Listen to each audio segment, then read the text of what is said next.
Since I wrote this book, I just realized the stakes that we're playing with here. In the process of writing this book, I had learned that there were 2 hacks that were carried out by Russian intelligence that were faked, and they used ISIS paraphernalia and materials to pretend like these hacks were carried out by ISIS. So when I heard in March 2016 that the DNC had been hacked, that's when I said, there is something very wrong going on here. Plot to Hack America is an analysis of what Russia must have in place in order to carry out the hacking, use that hacking through a weaponized information warfare process, and who it would ultimately benefit, which of course my assessment was Donald Trump and all of his senior staff due to their contacts there.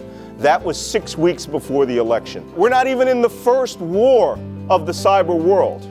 That war started in 2003 with a cyber attack on the nation of Estonia. The government of Estonia angered the Russians because they had moved a war memorial from World War II and had moved it to a cemetery of where Soviet soldiers were. Within 24 hours, the entire internet system of Estonia suffered a denial of service attack, to where the entire country's web system shut down utterly and completely. When Vladimir Putin was asked about this, he said, I don't know. Maybe it was some patriots. That was the start of cyber warfare in the 21st century. The attack has not ceased. Every senior conservative movement in Europe, including the new 5-star movement in Italy, are funded by the Kremlin. Russia is an extremely conservative Christian society. Europe has already been taken over between 2008 and 2016 through a wave of right-wing extremism that is now going into mainstream politics. And now it's happening here. Pro-Trump conservatives of all stripes now support Russia. Donald Trump was very upset about something.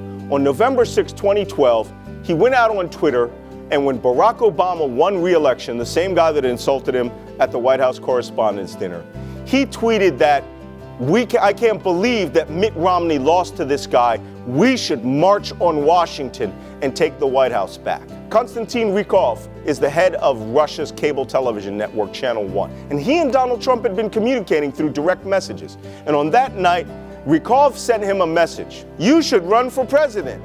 Russia is here to help.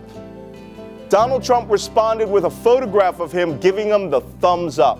Konstantin Rykov said, if we do this right, Trump will work with Putin to establish a new order in the world. The next year, Russia would establish the Internet Research Agency, a cyber warfare entity designed to pump social information. They now have computer technology which allows the lies that the Soviet Union were propagating from 1917 to 1989 to move at the speed of a keystroke. They could stay in a nice, comfortable office building in St. Petersburg and literally engineer the hacking of the mindset of an entire nation.